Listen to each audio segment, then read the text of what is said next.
Bloomberg Audio Studios. Podcasts, radio, news.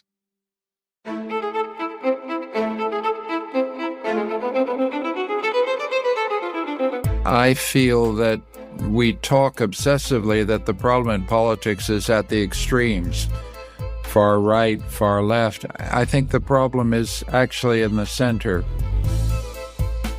Welcome back to Voternomics, where politics and markets collide. This year, voters around the world have the ability to affect markets, countries and economies like never before. So we've created this series to help you make sense of it all.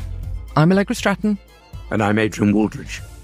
In a week of difficulties for political leaders around the world, Olaf Scholz in Germany just about clinging on in an important election, Prime Minister Michel Barnier in France in power but struggling to see how he will get his agenda through the French Parliament, and in the UK, Keir Starmer hit by a scandal around free gifts that pretty much nobody saw coming.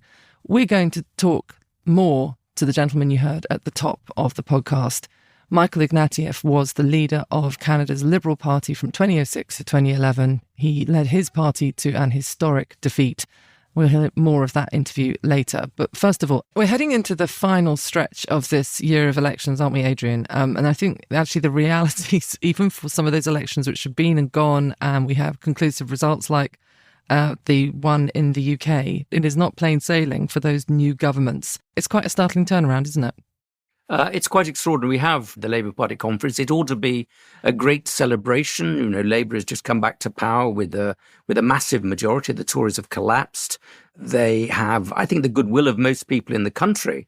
And yet it's a pretty miserable atmosphere reading between the lines, partly because of this extraordinary scandal over accepting gifts that Starmer has got himself involved in, partly because of his sort of miserablest agenda. He's talked constantly about how bad things are. And now they're trying to change it a bit, but in a very performative way. But the problems of this country are really very deep, and it's going to take a long time to fix them. It's difficult for, what are essentially centrist politicians to come back into power and, ride on to victory. But so, Adrian, I'm interested in your take on the free clothes, gig tickets, spectacles, personal shoppers.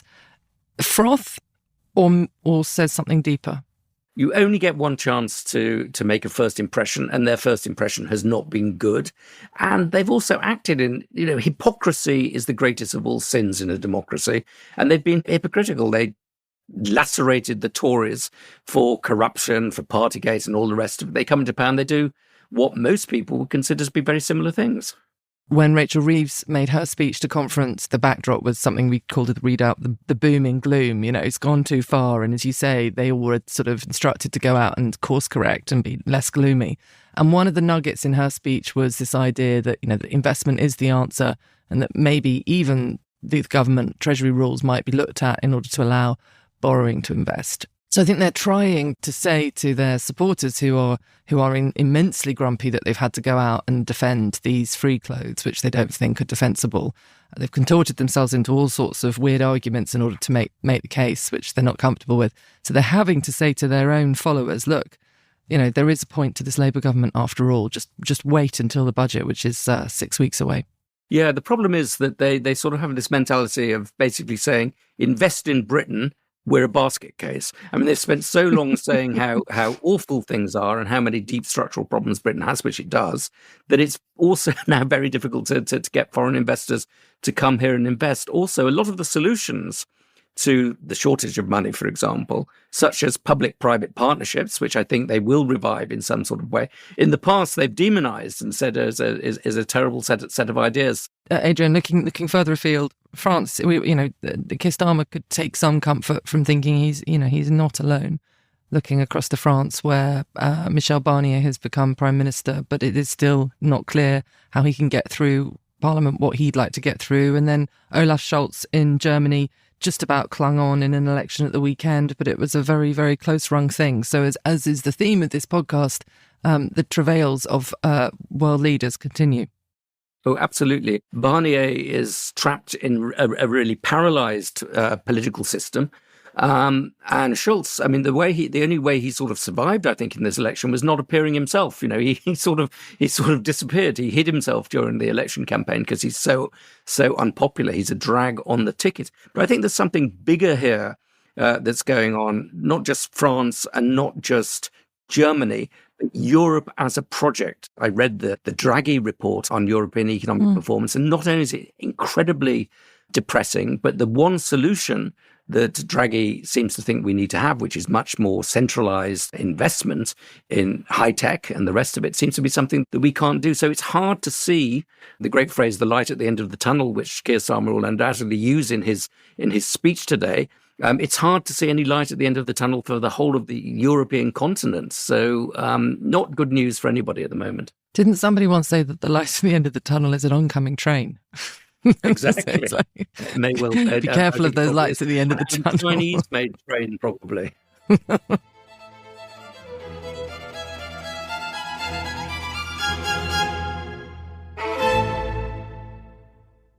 Okay, now let's get to our main conversation of the podcast. We're joined by former politician and professor in the history department of the Central European University in Budapest, where he was also president for 5 years, Michael Ignatieff. Michael led Canada's Liberal Party and official opposition from 2006 until he lost his seat in the 2011 election. That election saw his party win the fewest seats in its history and be reduced to third-party status for the first time ever.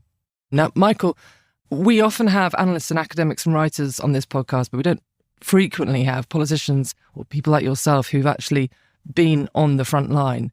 Before we get on to sort of high-minded questions of voter discontent and so on, just talk to us about, just for me reading out those sentences, fewer seats in history and so on, is it still painful? Oh, sure. You don't go into politics unless you think you've got a pretty good chance of winning, and the Liberal Party of Canada was like to think of itself as the adults in the room, the natural governing party of the country. I think we failed to respond to the 2008 financial crisis. I think we failed to understand just how radically destabilizing that had been to everybody's expectations and how destructive it was to their confidence in the center of Canadian politics. And so I ran as a centrist, moderate, gradualist of a kind that we'd known for many years, and it didn't fit the sense of radical destabilization and uncertainty that hit the Canadian public in 2008 and 2009.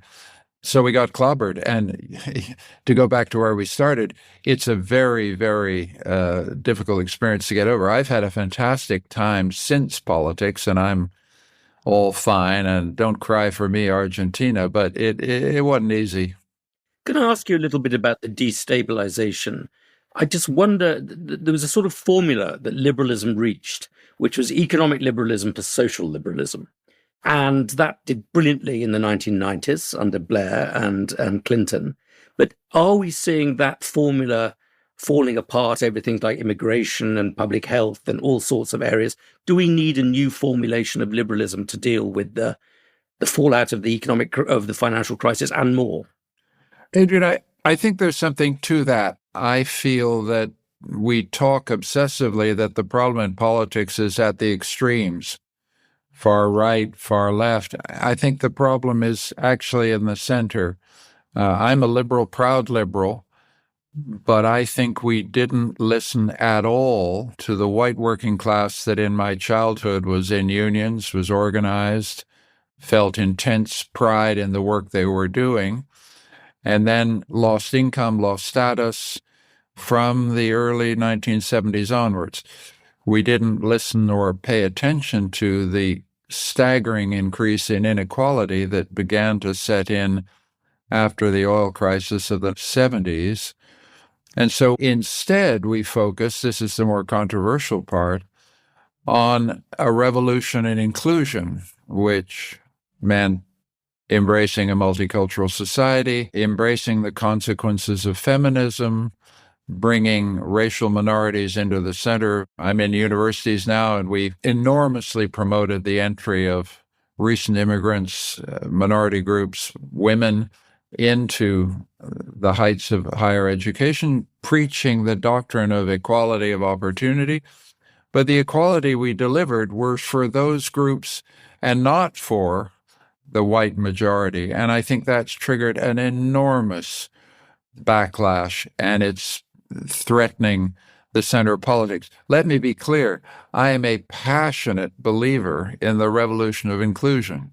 It's been the best thing that liberalism did since 1960. But I think we neglected to realize how disruptive it was to the settled expectations of the white majority. And that now has left our politics open to a kind of politics of revenge, a politics of resentment, which simply has to be dealt with. These are good citizens. They need to be listened to. We need to think this through, but without, I would want to emphasize, walking back on the inclusion that I think has done so much good to society. Michael, what would you do differently? Boy, that's such a good question and so difficult. I think, first of all, we'd simply acknowledge that this is a problem. Instead of acknowledging that it was a problem, we condemned white working-class voters as racist or sexist when we weren't addressing the politics of feeling disempowered, excluded, and not listened to. There are racists out there, there are sexists out there, but we adopted a kind of conviction that our moral belief in a multicultural, feminist, inclusive society was such a self-evident good that it didn't need to be politically defended. And I think we lectured people instead of listening to people. That's kind of number one. Number two, since immigration has become the ferocious source of discontent across Europe, we didn't manage something basic, which is have a regular legal immigration stream that is welcome immigrants through a legal channel, and secondly, have an extremely tough repatriation strategy for illegals. The thing that is devastating the fragile consensus on immigration is a sense that the country's borders are not secure. There's a problem in the United States. It's become a problem in Canada. It's a problem in every European state. And until we reestablish the legitimacy of national borders and the credibility of immigration control, we can't sustain what I firmly believe in as the son of immigrants, a regular, lawful immigration stream that compensates for our declining birth rate, fills the jobs that need to be filled, and creates avenues of opportunity for the fantastic people who've so enriched, for example, Britain, Canada, every society. I mean, we're talking about 2011 when you left power. We're now in 2024. This is 13 years where the dynamics don't seem to be hugely different from the ones you were describing as getting wrong in 2011. Have you been surprised to watch things over the last 13 years not change and possibly get even worse and successive governments not dealing with them? I think I am surprised. I think you've got a good point there. I think what's staring us in the face is a capacity problem as well. I'm struck by the fact that we have so much difficulty controlling borders.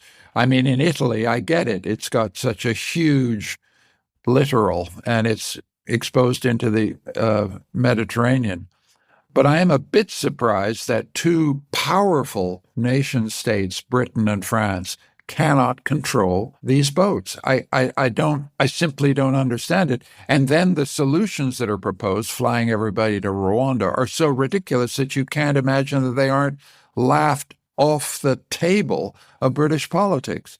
So there is something very odd about what's going on, and I think it's corroding not just support for migration, it's corroding support for the liberal democratic state. If you can't control your borders, you're failing the primary obligation of any state, liberal or otherwise. But I wonder if there's a sort of strange paradox here, that if liberals, if centrists fail to deliver policies that can be judged in a practical way, improving people's living standards, they get punished. But if populists fail to deliver practical solutions to problems, they get rewarded in the sense that people ask for more and more extreme populist policies. There's a sort of asymmetry here in the way that politics is judged, which is extremely destabilizing. That's a very interesting remark, Adrian, and I think it has to be true, but it reinforces my point that the center can hold only so long as the center delivers. When the center lectures the public, why aren't you more rational? Why aren't you more reasonable? Why don't you accept our entire liberal agenda? And then doesn't deliver the basics, that is, a health service you can trust, a secure border, and some degree of economic stability, then the credibility of the center gets punished. And then, as you say, the extremes get rewarded. And that seems to be to capture some of what's going on with our politics. So, I mean, let's just stay in the abstract for a second before looking perhaps, if you would, at your home country of Canada. But before that, is this a problem of maths, which is that we say that the centre can hold as long as it delivers, but the problem is delivering is now really expensive, and delivering requires, with all of the problems facing advanced nations around ageing populations and so on, it just requires a lot of money and therefore tax increases, and that is not something that many people vote for.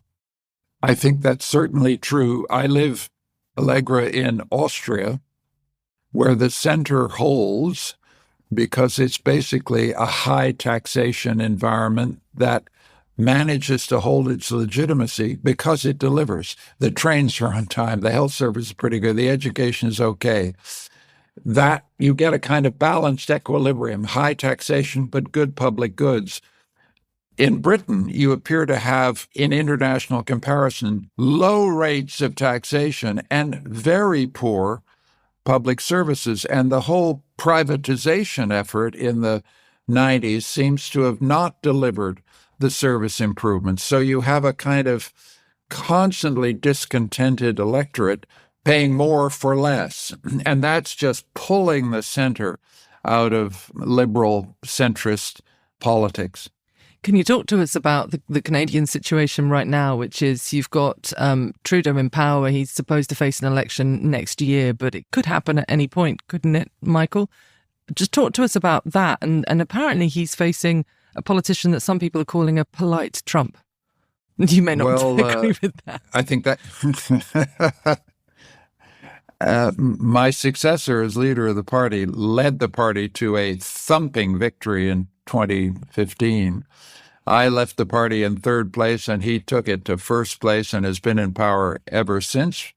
But he is now the least popular politician in the country. I think the irony there is that I said at the time he's an actor who fully inhabits the role, which people thought was a very snarky, unkind remark, but actually was meant as praise. Since I was a poor actor who didn't inherit the role, I actually intended it as praise. But I think people have got tired of the act.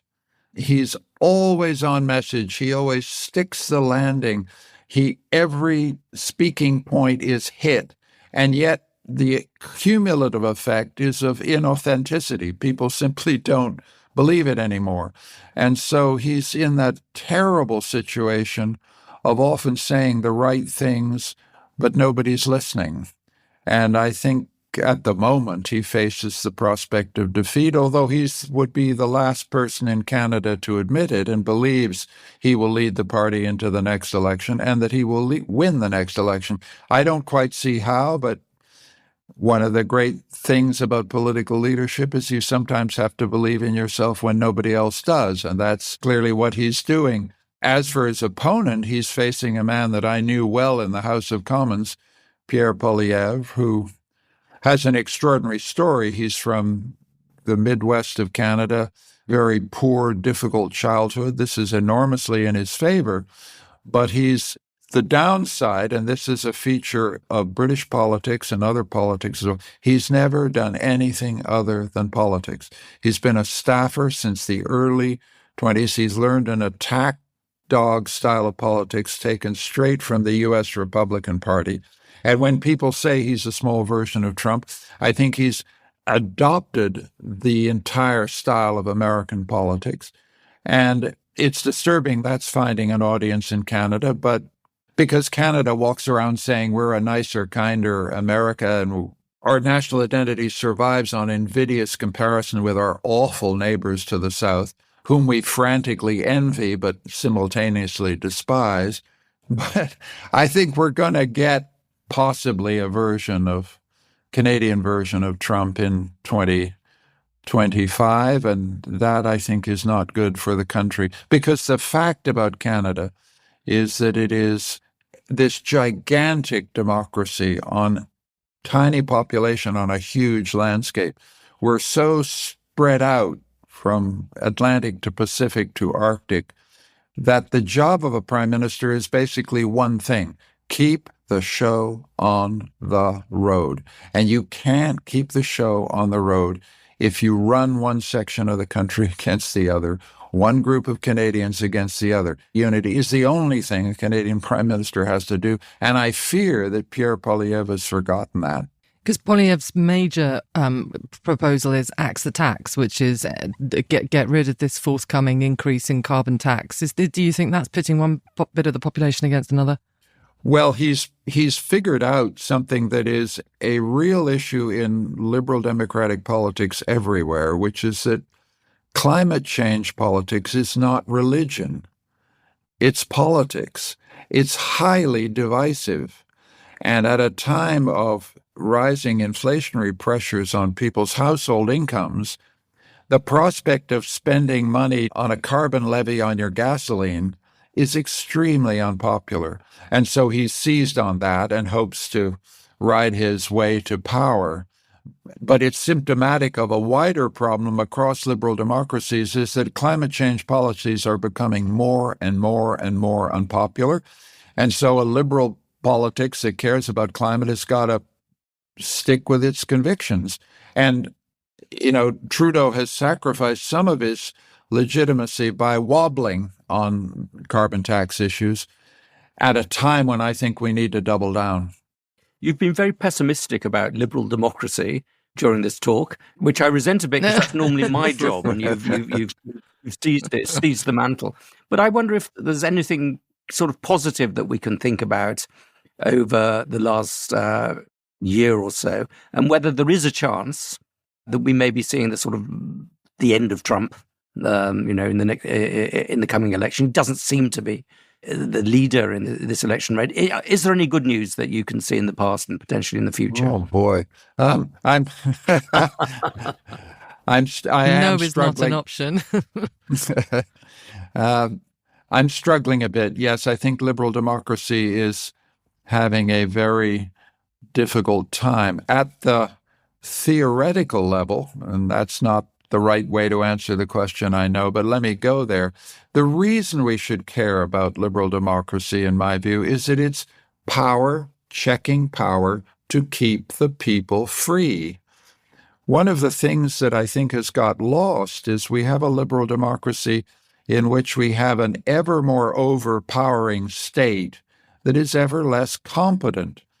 So it fills the gap between its power and its actual competence with lecturing the public, and the public is more and more impatient with this, when in fact we need to deliver a liberal politics that really says we care about your freedom.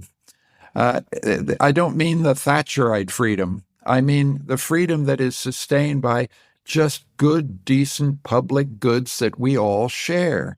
But if you don't have hospitals that care for your mom and dad, if you don't have schools that educate the kids, if the railway is always late, the liberal democratic vision of freedom sustained by public goods just begins to collapse. And my own view is that it does require a very solid tax base. And that tax base then is being eroded by accountants to super rich people who basically game the system and drain the treasury of the resources we need to sustain public goods for all. And then we have to say to middle and upper middle class people, folks, if you want a society, if you want a place that holds together as a place you want your kids to grow up in, you got to pay for it. And most liberal politicians, I include myself, are very reluctant to say, if you want public goods, you got to pay for them. But this is what I think we have to go to. We have a Labour government here that is trying to do exactly what you're saying, but partly because they've handled it very badly and taken a lot of freebies and all sorts of weird things. They're not getting the message across, but also because it's difficult. It takes a long time, and democracies are impatient places. I wish Keir Starmer could listen to Franklin Delano Roosevelt's speeches again, because the thing that old Franklin got right is whenever it's really tough, you can't spend the whole time blaming Herbert Hoover. You can't keep saying there is more darkness before the dawn. You have to say there is nothing to fear but fear itself. We'll get through this. The thing that he got better than any liberal democratic politician of the century, last century or this one, is here was a guy who couldn't walk, who made people believe in hope. It's just continually inspiring to me. And somehow Keir Starmer, who I think is a good politician, a serious guy, has overdone the grimness so much that he's forgotten that key function of liberal democratic politics, which is to say there is light at the end of this tunnel, and I am going to get you there. And, hang on. I think Tony Blair had a bit of that quality, but we badly need somebody who has that magical quality to inspire hope and belief and confidence. I mean, you're gloomy about the prospects in abstract, the political theory of liberal democracy. Is there a country, you've talked about Austria where you live now, is there a country that you think is doing it well and we should be studying more? Please. Well, Austria is a pretty odd example because it's got a center-right government. It could have a far-right government at the end of this month. So people listening to me think, what has happened to Ignatieff? He's lost his mind there in Vienna. Can I think of a place that's getting it right? It's a little difficult. I mean, the usual suspects come in here: Finland, Sweden, and Norway. I think I'm pretty fond of Finland at the moment, partly because it's doing such a good job on two things. It's facing up to the Russians, and B, it's investing hugely in education. And I think that's as close as I can think of a society that's succeeding. But all of these places, let's also be, the reason people are irritated by the Scandinavian example is if you've had, 200 years of peace, everything's easy. It's much tougher, and it's much easier if you're small. That's one of the disturbing implications. The good countries are all small. The bigger you get, the more difficult managing these societies becomes. And so that's a disturbing implication. Small really is beautiful in democratic terms. Do you think that the corporate world could be doing more to salvage liberal democracy? Well, I certainly think they could be paying more tax. And please understand me, I'm a liberal, so I believe in capitalism. I believe in markets. I believe in competition. I believe in innovation. But the problem with capitalism is we have so little of it. We have so much oligopoly. We have so much market dominance. And they keep telling us that market dominance is necessary for innovation and growth. But I think that's been one of the biggest developments of my lifetime, has been the steady consolidation of economic power. And then a further, more disturbing implication, again, that frankly, socialists and social democrats have been quicker to see than liberals, which is the stacking of power. Economic power gives you political power gives you economic power, cultural power, social power stacked on top. The very idea of liberal democracy is that power is unstacked. That is, if you have economic power, it doesn't translate to political power. If you have political power, it doesn't make you rich. If you have cultural or social power, it doesn't translate into economic or political power. The unstacking of power is a healthy society. And we have an unhealthy society because power is stacked in a kind of funnel. in which everything appears now to depend on access to political power. The guys in Silicon Valley, the guys at Google, the guys at Microsoft are tremendously dependent on what could be called regulatory capture. They've got the state by the throat. And this is an enormous challenge. And having said that, we have to have a liberalism that understands we want innovation, we want entrepreneurship, we want people sitting in a garage making the next big thing. But God almighty, they've got to pay their way. I think that's probably as good as a big thought as any place to leave it. Thank you very much, Michael. That was brilliant. Thanks for listening to this week's Voternomics from Bloomberg. This episode was hosted by me, Allegra Stratton, with Adrian Wooldridge. It was produced by Summer Sardi. Production support from Chris Martlew and Isabella Ward. Sound design by Blake Maples. Brendan Francis Newnham is our executive producer. Sage Bauman is head of podcasts, and special thanks to Michael Ignatieff. Please subscribe, rate and review wherever you listen to podcasts.